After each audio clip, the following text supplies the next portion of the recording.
यह सबसे क्रूर आदमी है जिसे मैंने कभी देखा है। उसके जैसा कोई नहीं हो सकता। वो दूसरों की शादी में शामिल होता है और इतनी खूबसूरत दुल्हन को देख वो तुरंत उसे एक कमरे में खींच लेता है और फिर उसे बेइज्जत करता है। जब सब जाता है तो वो कार्य करता है जैसे कुछ नहीं हुआ और अपने गिरोह को बताता है कि दुल्हन अभी भी कुंवारी है। दुल्हन इसे बर्दाश्त नहीं कर सकती। उसे अपने पति से मिलने में बहुत शर्म आती है और वो बालकनी से कूदकर आत्महत्या कर लेती है। यह और भी दुखद है कि दूल्हे ने अपनी पत्नी को मृत पाया। वो अब दया और क्रोध से भर जाता है। यह बात को कुछ अवांछित के रूप में सह सकता था क्योंकि वो आदमी वो था जिसे किसी को खिलवाड़ नहीं करनी चाहिए। रास्ते में अगर उसे कोई ऐसी लड़की दिखे जो उसे खुश करे, नाबालिग या छात्र भी, वो उसे अपहरण कर घर लाता है, यहाँ तक पुलिस। लेकिन वो कुछ नहीं करते क्योंकि इस देश में जब तक वो खुश है वह कुछ भी कर सकता है। अगर कोई उसे दुखी करता है वो उन्हें तुरंत मार डालता है। अगर आपको लगता है कि यह सिर्फ एक फिल्म में हो रहा है तो आप गलत हैं। यह 100% वास्तविक है और वास्तविकता इससे भी बदतर है, आपकी कल्पना से बिल्कुल परे। वो वास्तव में कौन है? वो एक प्रसिद्ध सड़ा हुआ आदमी था, इराक के राजकुमार उदय, सद्दाम का बेटा,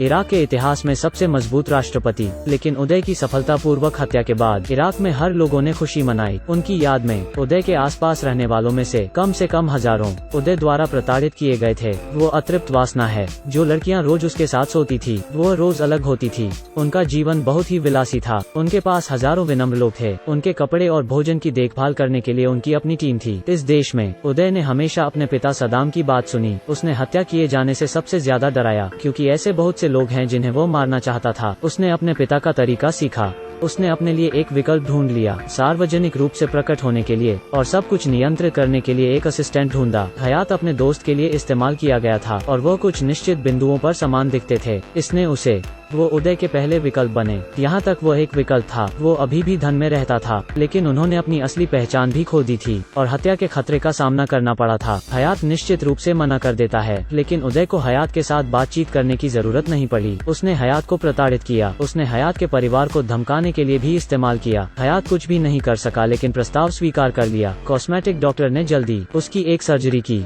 दांत भी उसकी तरह बनाए गए। उसके बाद उसे भी सीखना पड़ा। उदय की जीवन शैली और व्यवहार आखिरकार एक आदर्श विकल्प बनाया गया। यहाँ तक उनके अपने पिता सद्दाम भी नहीं पहचान पाए कि असली उदय कौन है। स्थानापन्न बनने के बाद हयात ने वास्तव में असली क्रूर उदय का अनुभव किया। वो एथलीटों को प्रताड़ित करने को फुर्सत के पल मानते थे। यह है सबसे दयनीय राष्ट्रीय एथलीट जो मैंने कभी देखा है। कोई दूसरा मामला नहीं है। अगर उन्होंने फुटबॉल को अच्छी तरह से भुगतान नहीं किया उनके पैर टूट जाएंगे। भारोत्तोलन ने ओलंपिक ट्रॉफी वापस नहीं ली। उसे बिजली के झटके दिए गए। हयात ने यह क्रूर वीडियो देखी। वो उन्हें सीधे नहीं देख सका और गुस्से में मॉनिटर स्क्रीन बंद कर दी। अब वो समझ गया कि क्या कहा जाता है इराक के नेता के रूप में। बहुत क्रूर। लेकिन उदय सबके सामने कई लोगों द्वारा वकालत की गई थी। बहुत से अनुयायी क्योंकि उनके पिता सद्दाम इराक का रक्षक था। एक अंधी कट्टरता इस देश के खून में गहराई से प्रवेश किया था जहाँ एक वास्तविक न्याय किसी की परवाह नहीं थी। हयात ने अधिक से अधिक देखा इस देश के काले पहलू। उदय ने महिला को अगवा किया। यह सामान्य बात थी। यह और भी डरावना था कि लड़कियों के साथ खेलने के बाद उसने लड़कियों के शवों को सुनसान जगहों पर फेंक दिया। उदय ने धरती पर कुछ भी नहीं डराया। वह केवल डरता था उनके पिता सद्दामी से। एक दिन क्योंकि दावत में थोड़ी गलतफहमी थी उदय ने अपना नियंत्रण खो दिया। पिता को मार डाला। अपने पिता का एक जनरल। वो जानता था कि उसने चीजों को गड़बड़ कर दिया है। उसने तुरंत बहुत बीमार होने का नाटक किया लेकिन सद्दाम मूर्ख नहीं था। वो अस्पताल में घुस गया और उनके बेटे की ऑक्सीजन ट्यूब छीन ली। फिर कई बार थप्पड़ मारे। उदय के मुंह झाग निकाल आई। फिर चाकू निकाला और इस असंतोषजनक बेटे को नपुंसक बनाने की तैयारी की। हालांकि वो अभी भी उसके ही बेटे थे। वो अभी भी नर्म था। इस बात के बाद उदय ने फिर भी अपनी हरकत दोहराई। उन्होंने एक अतृप्त वासनापूर्ण जीवन जीना जारी रखा जहां इस देश के लोग अभी भी युद्ध और हिंसा का जीवन भोग रहे थे। उनके स्थानापन्न हयात सेना का मनोबल बढ़ाने के लिए आगे बढ़े।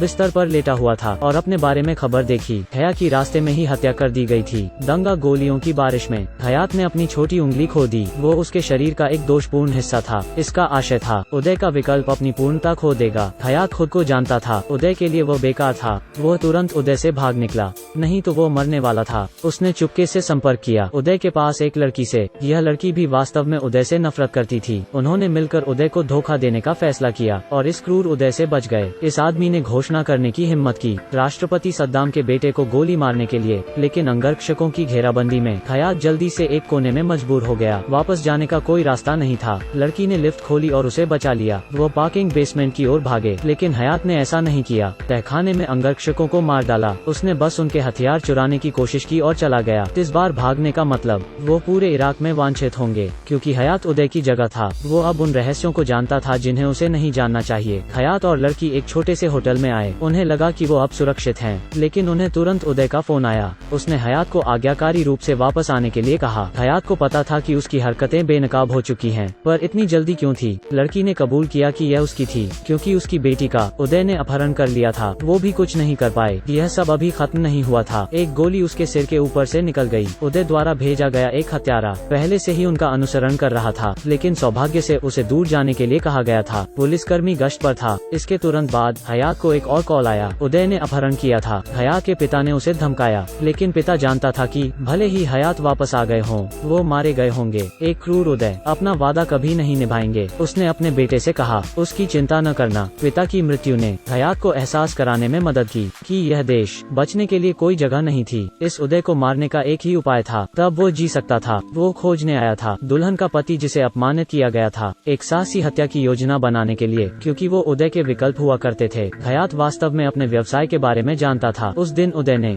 हमेशा की तरह घर लाने के लिए एक लड़की को चुना और आने वाले खतरे की परवाह नहीं की। दुल्हन के पति ने धीरे से गाड़ी को आगे बढ़ाया, उदय का रास्ता रोकने के लिए। फिर एक एके निकली, लेकिन उसे उम्मीद नहीं थी कि वो कोने में छिपा अंगरक्षक बन जाएगा। उसने तेज शूटिंग की, लेकिन किसी को उम्मीद नहीं थी कि हयात ही असली हत्यारा है। उस घटना से हर कोई आकर्षित हुआ और उसने दंगे में हेराफेरी की और उदय की गाड़ी के पास गया। जब वो उदय को गोली मारकर मारने वाला था, जिस लड़की को पहले कार में लाया गया था, जैसे कोई धर्माद आंख बंद करके पूजा करती है, बंदूक चलाने के लिए अपनी जान जोखिम में डाली। हयात उदय को भी नहीं मार पाया। वो अभी भी अपने खून की नस पर गोली चलाने में कामयाब रहा। उसे और शूट करने का मौका नहीं मिला।